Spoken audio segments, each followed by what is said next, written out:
Bonjour tout le monde, ici The Gentleman 14. Bienvenue à ce nouvel épisode des Tabletop Tactiques.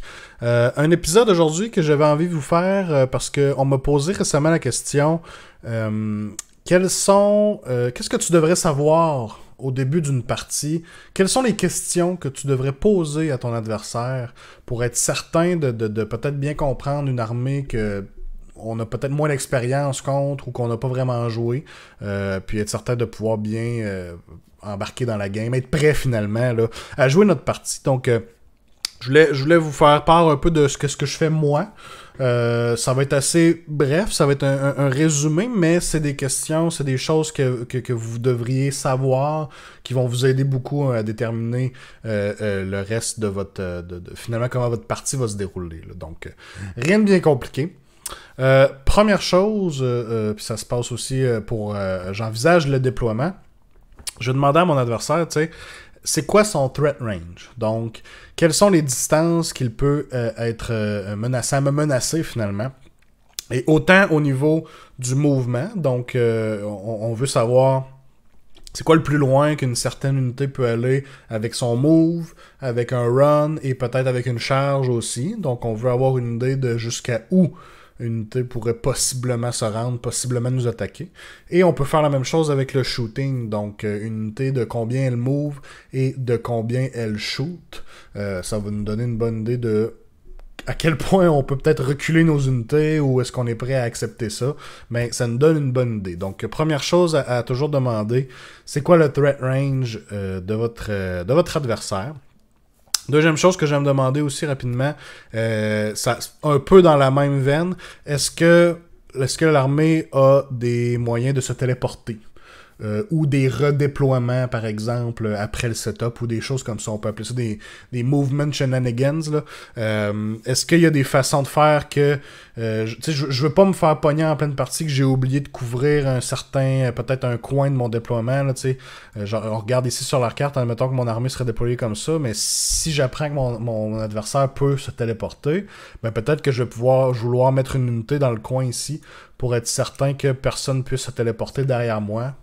Peut-être me deep striker, me alpha strike. Là. Donc, c'est des choses qu'il faut garder en tête et aussi pour le reste du déroulement de la partie. Même chose pour des redéploiements. On voit ça souvent. Là, après le setup, une unité pourrait se redéployer. Donc, ça, c'est à garder en tête aussi. Donc, un peu dans la même veine que le threat range, c'est de savoir un peu qu'est-ce que l'armée adverse est capable de faire au niveau de son mouvement. C'est bien important. Troisième chose que je demande toujours, bien entendu, le nombre de drops, hein, le nombre de pauses, en combien d'unités ou avec les bataillons, tout ça, est-ce que mon adversaire va finir de déployer son armée. Donc ça peut être très important. Des fois, ça le sera pas. Des fois, il va me dire j'en ai 3 puis moi j'en ai 14. Ça n'aura pas vraiment d'impact. On sait qui va finir en premier. Mais des fois, savoir qui, mettons mon adversaire en a 5, j'en ai 5 aussi, ça peut avoir un gros impact sur, OK, on va faire le roll-off, celui qui va gagner va choisir qui commence à déployer en premier. Donc, en ayant ce choix-là, ultimement, il va choisir qui va finir ses déploiements, ses pauses en premier, et donc choisir qui commence la partie. Donc, ça peut être un choix assez stratégique aussi à garder en tête, hein, parce que ça peut influencer une bonne partie du reste de la game, là, qui va avoir peut-être le premier double tour, ou qui va pouvoir faire son alpha strike.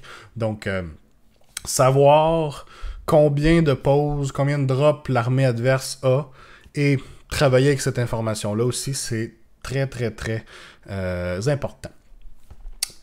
Ça, c'est les 3 choses que je trouve assez principales à demander. Bien entendu, il y a une tonne de questions qu'on pourrait poser.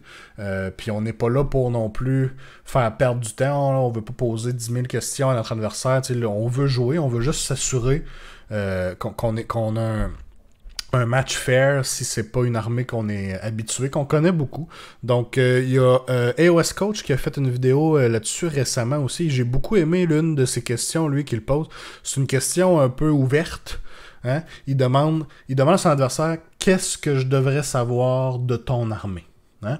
C'est une question assez ouverte parce que comme ça, il laisse le choix à l'adversaire de divulguer les informations qu'il veut.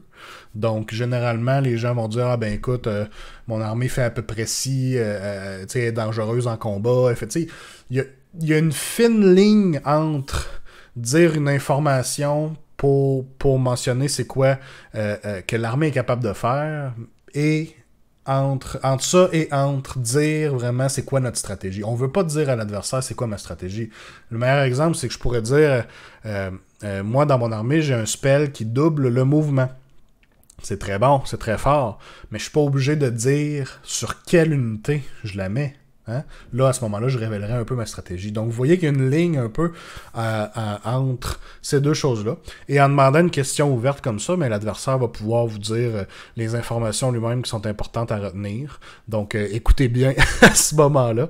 Puis, en ayant une conversation comme ça aussi, vous créez un peu déjà une certaine relation avec votre adversaire, toujours dans le but d'avoir un match amusant pour vous deux, même si c'est du compétitif. Donc, comme je disais tantôt, il y a plein d'autres questions qui pourraient être demandées, mais moi je trouve qu'avec ces questions-là, on a c'est quand même assez complet, on a une bonne base, on est capable de faire une partie, puis on se sent pas qu'on manquait d'informations nécessairement là, contre l'autre armée. Là. Donc moi c'est comme ça que je le vois beaucoup. Si vous avez d'autres idées, vous, de questions que vous aimez poser à vos adversaires en début de partie, n'hésitez pas à me les dire en commentaire sous la vidéo. Et aussi, n'hésitez pas à vous subscribe au channel si ce n'est pas déjà fait pour plus d'épisodes des Tabletop Tactiques. Ici, The Gentleman 14 qui vous dit à la prochaine. Bon Wargaming!